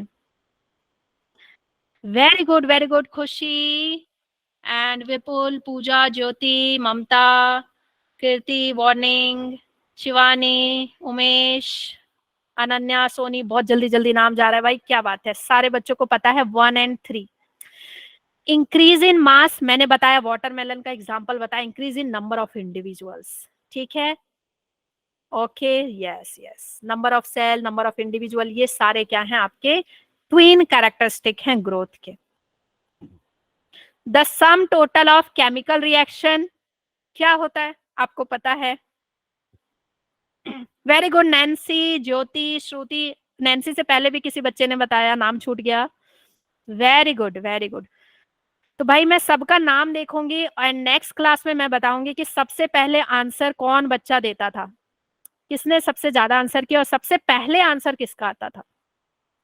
Metabolism, yes, sum total is metabolism. Very good बच्चे, आप इसी तरह अटेंटिव होके पढ़ते रहेंगे ना, बस पता है आपको कि जब आप फोकस होके पढ़ते हैं, कंटिन्यूअस रहते हैं, कंसिस्टेंट रहते हैं, तो बस सारी चीजें अपने आप होती हैं, अपने आप होती है बच्चे। Do you know the butterfly rule? Do you know the butterfly rule? Butterfly rule ये कहता है कि आपको मतलब बिल्कुल पूरे टाइम 100% मेहनत करने की जरूरत नहीं है, 100% मेहनत करने की जरूरत नहीं है, आपको सिर्फ 30 to 40% मेहनत करनी होती है। That is your consistency and that is your focus. अगर आप फोकस और मतलब कंसिस्टेंसी बनाते हैं किसी काम में, तो आगे चल के ऐसा हो जाता है कि वो चीज अपने आप होने लगती है, अपने आप आपको पढ़ने का मन करने लगता है, अपने आप आपके ज्ञान भंडार बढ़ते जाते हैं और अपने आप एग्जाम क्लियर हो जाता है, आपको पता नहीं चलता।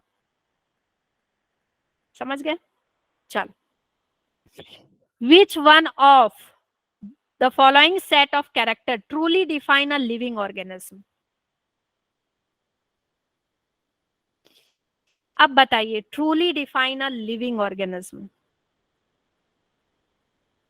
yes, ग्रोथ तो नहीं है बच्चे, ग्रोथ हमने बोला ना, growth is not a defining feature. Yes, 4 जितने बच्चे 4 बोल रहे हैं, very good, very good, very good. आपका consciousness and metabolic reaction, yes. among the following which can be common feature exhibited by both living and non-living? very good, very good, very good, that is growth. Growth दोनों में होता है। Living में आपका internal growth होगा, internal growth होगा, non living में external. Very good बच्चे, वेरी गुड, वेरी गुड, शानदार शानदार शानदार, मजा आ गया आप लोगों को पढ़ा के। चलिए, मजा आ गया आप लोगों को पढ़ा के। अच्छे बच्चे हैं आप लोग, अच्छे बच्चे। चलिए, क्या मैं टेक्सोनॉमी में बढ़ जाऊं आगे? अच्छा, मुझसे पढ़ के भी मजा आ गया, धन्यवाद। Thank you for the ATP बच्चों, ये जोश बना रहना चाहिए। हाँ, ये जोश बना रहना चाहिए। यस, आज मेरी ना आवाज थोड़ी धीमी हो गई है, क्या हुआ, इससे पहले भी एक क्लास थी तो मेरी आवाज थोड़ी धीमी हो गई है, ऐसे मेरी आवाज बहुत बोल्ड है। यस, ओके बच्चे, अब हम पढ़ते हैं टेक्सोनॉमी। ठीक है, टेक्सोनॉमी क्या होता है? सिंपल सी बात है। टेक्सो का मतलब होता है अरेंजमेंट और नॉमी का मतलब होता है रूल। किसी भी चीज को अरेंज करने का अगर मैं रूल बना दूं ठीक है, फोन की बैटरी डाई होने वाली है। ओहो, कोई बात नहीं, कोई बात नहीं। आप ये वाला जो टेक्सोनॉमी पढ़ा रही हूँ ये आप देख सकते हैं रिकॉर्डेड लेक्चर में भी, ठीक है। सारे बच्चे यहाँ ध्यान देंगे, ध्यान देंगे सारे बच्चे, बिल्कुल हम इसको रटेंगे नहीं, समझेंगे, ठीक है। हाँ, पीडीएफ मिलेगा बच्चों, आपको पीडीएफ मिल जाएगा। टेक्सोनॉमी क्या होता है? टेक्सोनॉमी इज अरेंजमेंट और रूल्स, ठीक है। हाँ, तो कोई भी चीज अरेंज करने के लिए अगर मैं कोई रूल बनाती हूँ, दैट इज द टेक्सोनॉमी। जैसे मान लीजिए मेरे पास एक लाइब्रेरी है, एक लाइब्रेरी में मैंने बुक्स को अरेंज करने की एक रूल बना दी कि भाई एनसाइक्लोपीडिया इस तरफ रहेगी, बायोलॉजी की बुक इधर रहेगी, केमिस्ट्री की बुक एक तरफ रहेगी, फिजिक्स की बुक एक तरफ रहेगी। तो मैंने उसको अरेंज करने के लिए एक रूल बनाया, दैट इज टेक्सोनॉमी, ठीक है। तो वैसे ही बच्चे, अगर आपको कोई ऑर्गेनिज्म मिलता है, मान लीजिए आप जंगल में जाते हैं, मान लीजिए एक बच्ची है, एक बच्ची है, किसका नाम ले ले भाई, किसका नाम ले ले? पवन। पवन का नाम लेते हैं। मान लीजिए एक बच्ची है, बच्चा है पवन, ये जंगल में गया। अब जंगल में इसको एक ऑर्गेनिज्म मिलता है, ठीक है, पवन को एक ऑर्गेनिज्म मिला, यूं। अब इस ऑर्गेनिज्म का नाम कैसे रखाएगा, कैसे इसका क्लासिफिकेशन होगा, कैसे इसकी आइडेंटिफिकेशन होगी, कैसे हम इसको नाम देंगे कि ये इंसेक्ट है, कि ये इंसान है, कि ये प्लांट है, ठीक है। ये सारे जो रूल्स होते हैं, these rules are known as taxonomy. और इन रूल्स को जो बनाता है, जो पढ़ता है, उसको क्या बोलते हैं? टेक्सोनॉमिस्ट बोलते हैं। उसको क्या बोलते हैं बच्चे? टेक्सोनॉमिस्ट। क्लियर है? कोई भी जाके मुंह उठा के नहीं बोल देगा कि ये इंसेक्ट है। देखो, कुछ जो प्रोटिस्टा होते हैं वो प्लांट की तरह दिखते हैं, कुछ एनिमल की तरह दिखते हैं, तो हम कंफ्यूज हो जाते हैं कि भाई वो प्लांट है कि एनिमल है, ठीक है। तो कोई भी मुंह उठा के नहीं बोल सकता कि हाँ ये एनिमल है, ये इंसेक्ट है, ओके। तो टैक्सोनॉमिस्ट ही बताएंगे, वो रूल के तहत बताएंगे, okay. The term taxonomy was used by APD कंडोले। किसने यूज किया था? एपीडी कंडोले। गाना सुना है, मन डोले मेरा तंडोले, एपीडी कंडोले, याद रखना, याद हो जाएगा, ठीक है। मन डोले तंडोले, एपीडी कंडोले। ओके, तो इन्होंने ये टर्म कहाँ बताया था बच्चे? ये टर्म कहाँ बताया था? थ्योरी ऑफ एलिमेंट्री डे ला बोटेनिक। ये नाम नहीं आएगा आपको, आपको सिर्फ इतना पूछा जाता है कि टर्म टैक्सोनॉमी किसने दिया था? तो एपीडी कंडोले ने दिया था, okay. Now, father of taxonomy कौन है? फादर किसको बोला जाता है? ये रूल्स वगैरह सारे किसने बनाए भाई? ये बनाए कैरोलस लीनियस ने, ठीक है। किसने बनाए? ये बनाए कैरोलस लीनियस ने। ये सारे नाम आपको याद होने चाहिए, ओके। अब टैक्सोनॉमी में पढ़ते क्या हैं? What is taxonomy? The characterisation. कोई ऑर्गेनिज्म जैसे हमने लिया, अब हम उसको कैरेक्टराइज कर रहे हैं, अच्छा इसकी टांगे हैं, इसके पास एंटीना है, ये कैरेक्टराइजेशन है। आइडेंटिफाई कर रहे हैं कि अच्छा ये तो इंसेक्ट है, ये क्या है? इंसेक्ट है। फिर हम क्या कर रहे हैं? उसको क्लासिफाई कर रहे हैं, अगर इंसेक्ट है तो ये कौन सा इंसेक्ट, किस ग्रुप में जाएगा? ये आर्थ्रोपोडा में जाएगा, ओके। फिर हम इसका नोमेनक्लेचर कर रहे हैं, नाम कर रहे हैं, नामकरण दे रहे हैं कि जीनस क्या होगा, इसका स्पीसीज क्या है, क्या नाम होगा। ये सारे रूल्स जो आते हैं किस में आते हैं? टैक्सोनॉमी। इन सबको हम बोलते हैं बच्चे taxonomy. Is this clear? Taxonomy समझ में आ गई सबको? टैक्सोनॉमी, यस यस यस, ठीक है। And based on characteristic, characteristic के बिना पे हम लिविंग ऑर्गेनिज्म को डिफरेंट टैक्सा पे रखते हैं। टैक्सा क्या हो जाएगा? मतलब डिफरेंट डिफरेंट फाइलम पे रखेंगे, डिफरेंट ऑर्डर पे रखेंगे, डिफरेंट जीनस पे रखेंगे। ये सारे क्या कहलाते बच्चे? टैक्सा कहलाते हैं। Taxa is unit. टैक्सा क्या हो गया? यूनिट हो गया, yes, okay, unit. Now, taxonomy दो तरह की थी, सबसे पहले जो टैक्सोनॉमी आई बच्चे वो क्लासिकल टैक्सोनॉमी थी, जो हम सिर्फ मॉर्फोलॉजिकल कैरेक्टर देख के रख देते थे, सारा क्लासिफिकेशन कर देते थे। ठीक है, मॉर्फोलॉजिकल क्या होता है? मॉर्फोलॉजिकल मतलब बाहर से देखा हमने क्लासिफिकेशन कर लिया, बाहर से देखा कि अच्छा ये कीड़े जैसा लग रहा है तो ये कीड़ा है, ये आर्थ्रोपोडा है। लेकिन फिर समझ में आया कि भाई कुछ इंसेक्ट जो है ना, वो कुछ जो प्लांट है वो प्रोटिस्टा है, कुछ एनिमल प्रोटिस्टा है, मतलब वो दिख रहे हैं एनिमल जैसे लेकिन वो एनिमल नहीं है। जैसे ब्लू ग्रीन एल्गी, नाम है ब्लू ग्रीन एल्गी लेकिन वो बैक्टीरिया। ठीक है, दिख रहे हैं बैक्टीरिया जैसे, दिख रहे हैं एनिमल जैसे लेकिन वो प्लांट है। समझ गए? तो फिर जो मॉडर्न टेक्सोनॉमी आई बच्चे, उसमें हमने मॉर्फोलॉजिकल स्टडी की, ठीक है, न्यूमेरिकल स्टडी की, नंबर्स वगैरह भी देखा उनके कितने नंबर्स हैं, न्यूमेरिकल एंड फाइलोजेनिक। फाइलोजेनिक का मतलब क्या होता है? फाइलोजेनिक स्टडी का मतलब होता है इवोल्यूशन देखा। हाँ, मैं फिर से बता रही हूँ, इवोल्यूशन देखा। इवोल्यूशन क्या है? मतलब कि भाई जब भी आप पढ़ते हैं, स्पंजेस से लेके ह्यूमन बीइंग तक पढ़ते हैं, ठीक है, सबसे पहले स्पंजेस आए, ठीक है, उसके बाद कौन आया, उसके बाद सीलेंट्रेटा, प्लेटीहेल्मिन्थस, निमेटीहेल्मिन्थस, कैसे कैसे ग्रोथ हुआ। सबसे पहले यूनिसेलुलर ऑर्गेनिज्म था, फिर उसके पास भाई न्यूक्लियर मेम्ब्रेन आया, फिर उसके पास और ऑर्गेनेली आए, ऐसे ऐसे करके हम इवोल्यूशन के थ्रू पढ़ते हैं। Okay, is this clear? ठीक है, तो बच्चे टैक्सोनॉमी हमने क्या पढ़ा? एक रूल है जिसमें हम समझते हैं कि किसी ऑर्गेनिज्म का क्या क्लासिफिकेशन होना चाहिए, कैसे हम उसको पहचाने, कैसे नाम दें। टैक्सोनॉमी दो तरह के थे, क्लासिकल पुराने जमाने के, जो बाहर से ऊपर से देखते थे, बोलते थे अच्छा इसका ये नाम रख दो, लेकिन अब हम ऐसे नाम नहीं रखते हैं। हाँ, सिस्टमैटिक्स भी बताऊंगी। अब हम ऐसे नाम नहीं रखते, अब हम बहुत कुछ देखते हैं। जैसे अब चलिए मैं एक और बात बताती हूँ, एक और बात बताती हूँ। किस बच्चे का नाम लो, किस बच्चे का नाम लो, किस बच्चे का नाम लो? अच्छा, ज्योति। चलिए मैं ज्योति का नाम लेती हूँ। चलिए, ज्योति के घर में, बुआ जी के घर में, चाचा जी के घर में कोई एक बेबी पैदा हुआ। ठीक है, कोई एक बेबी पैदा हुआ। ओके, बेबी पैदा हुआ, समझ गए? ये है बेबी। ओके, बेबी पैदा हुआ।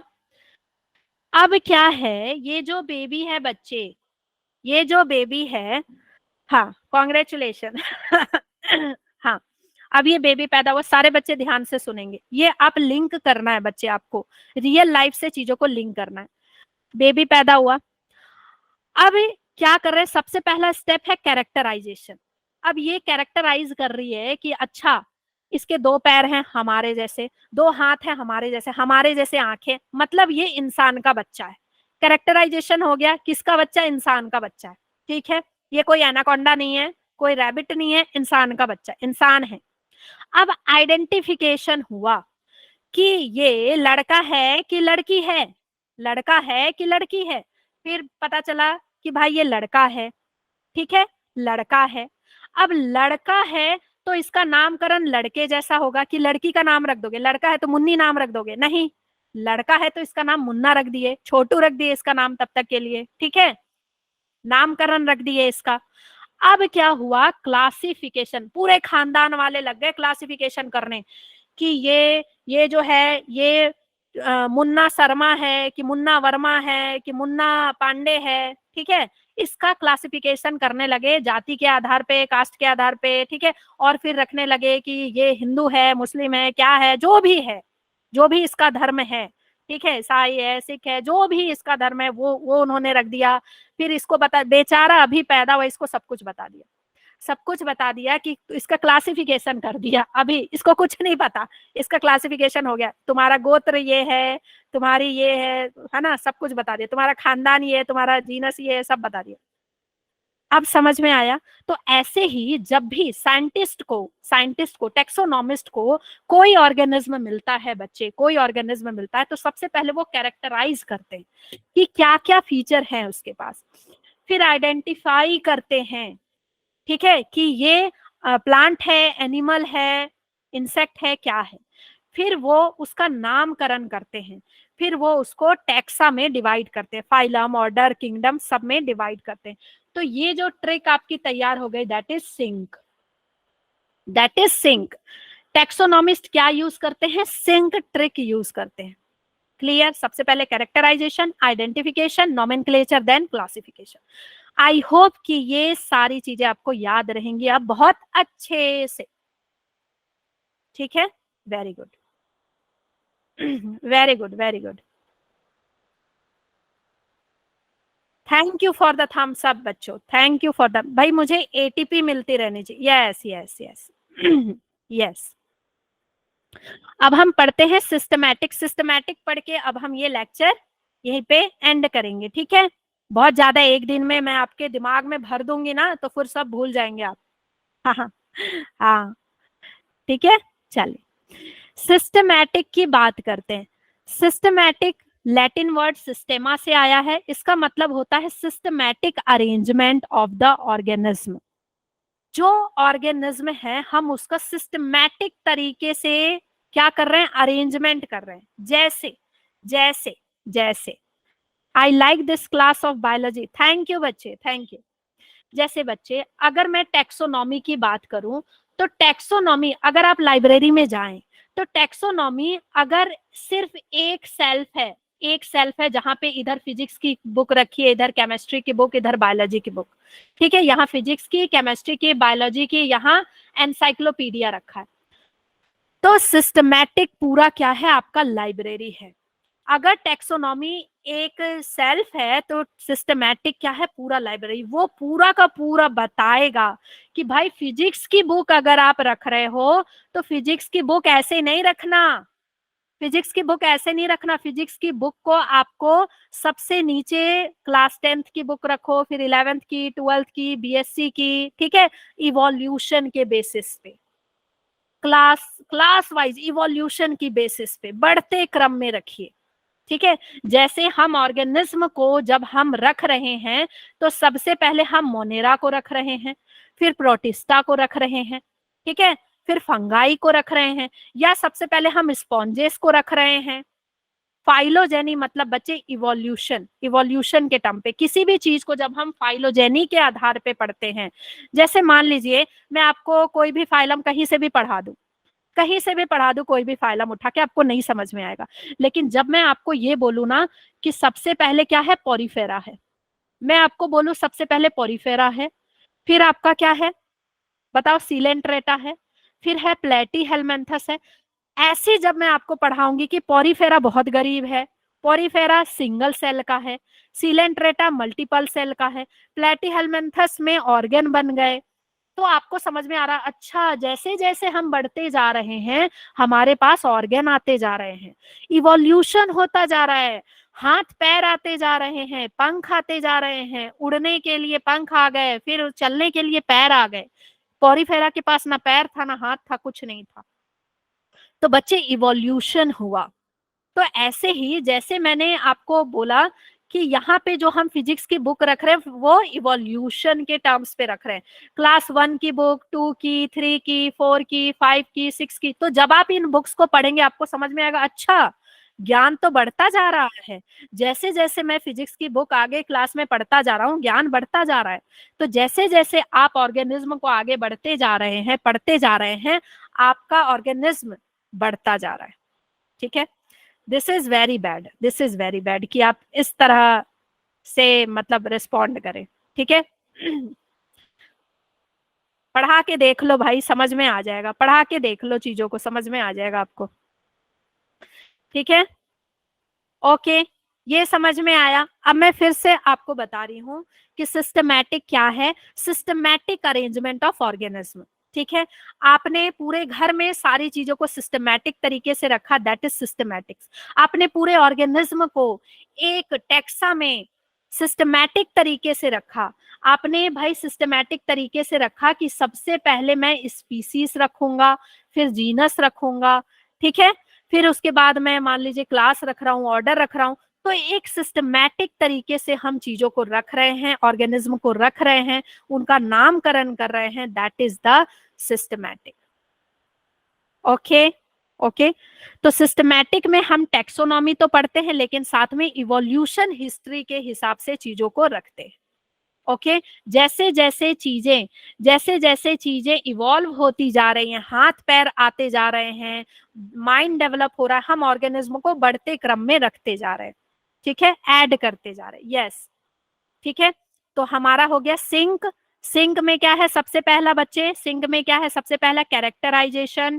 Characterisation, I for identification, N for nomenclature and C for आपका क्लासिफिकेशन। क्लासिफिकेशन बच्चे मैंने कितनी बार बताया, देखो ध्यान से सुनना, फाइलोजेनी होता है इवोल्यूशनरी रिलेशनशिप। इवोल्यूशनरी रिलेशनशिप अगर आपने क्लास 10th में 9th में पढ़ा होगा कि सबसे पहले हम मोनेरा पढ़ते हैं, प्रोटिस्टा पढ़ते हैं, फिर हम फंगाई पढ़ते हैं इवोल्यूशन के आधार पे। मोनेरा सबसे गरीब, बिल्कुल बैक्टीरिया, कुछ नहीं है उसके पास। फिर हम प्रोटिस्टा पढ़ते हैं, उसके पास कुछ है, ठीक है, यूकैरियोट हो गया। फिर हम फंगाई के पास, फंगाई के बारे में पढ़ते, फिर हम प्लांट के बारे में पढ़ते, प्लांट और ज्यादा डेवलप हो गया। फिर हम एनिमल के बारे में, एनिमल सबसे ज्यादा डेवलप, ठीक है। तो इवोल्यूशनरी रिलेशनशिप को हम क्या बोलते हैं, रिलेशनशिप। अब जब हम सिस्टमैटिक क्या बोलता है कि जब आप अरेंज करो तो इवोल्यूशनरी रिलेशनशिप भी देखना कि इनके बीच में कुछ इवोल्यूशनरी रिलेशनशिप है कि नहीं, ठीक है, रिलेशनशिप है कि नहीं, कैसे इवॉल्व हुए हैं ये। ओके तो बच्चों अब हम नेक्स्ट क्लास में पढ़ेंगे नोमेनक्लेचर, कि इसी क्लास में पढ़ना है, जल्दी बताइए, नेक्स्ट क्लास या इसी क्लास। मुझे लगता है ओवरफ्लो हो जाएगा। यस यस ओवरफ्लो हो जाएगा बच्चे। यस अब हम नेक्स्ट क्लास में very very important topic that is nomenclature, and nomenclature बहुत डिटेल में पढ़ेंगे बच्चे। कल की क्लास कोई मिस नहीं करेगा, है ना। Okay I hope you like the class, class में मजा आया होगा आपको। एंड हाँ आप क्लास में रेगुलर रहेंगे, क्लास में रेगुलर रहिए बच्चे। केमिस्ट्री का नहीं है, ये बायोलॉजी का फर्स्ट चैप्टर है बच्चे। टाइमिंग यही है बच्चे 7:15, 7:15 क्लास आपका 7:15 है टाइमिंग। अच्छा टाइम टेबल नहीं, अच्छा भेज देंगे। You enjoy today's class, very good. बच्चे देखिए पढ़ाई करना किसी को अच्छा नहीं लगता है, टीचर आपका इंटरेस्ट जगाता है, लेकिन साथ में आपका भी काम होता है कि इंटरेस्ट जगाना। आपका भी काम होता है कि पढ़ते वक्त कहीं कहीं पे आपको थोड़ा कभी लगेगा अच्छा ये वाला टॉपिक बोरिंग है, ये वाला टॉपिक इंटरेस्टिंग है। हर कुछ मतलब हर स्टोरी हमेशा आपको मुस्कुराहट नहीं देती, कभी रोना, कभी हंसना, कभी थोड़ा बोर होना, सब कुछ चलता है। लेकिन आपको कंसिस्टेंसी बनाए रखनी है, ये आपका विल पावर है, ये आपको मतलब आप क्या करना चाहते हैं आपकी लाइफ के साथ, ये आप पे डिपेंड करता है बच्चे। मैं कोशिश करूंगी अपना फुल टू अच्छा देने की, कोशिश करूंगी आपको याद करवा देने की, आप आए और मेरे क्लास में याद करके जाए, लेकिन बाकी आपकी भी जिम्मेदारी बनती है। Thank you Govind, thank you everyone for the compliments.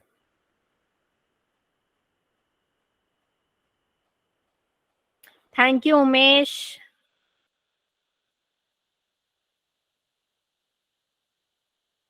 चलिए नेक्स्ट क्लास में मिलेंगे, बहुत सी नई चीजें सीखेंगे बच्चे। क्लास 11th बहुत वास्ट है, बहुत ज्यादा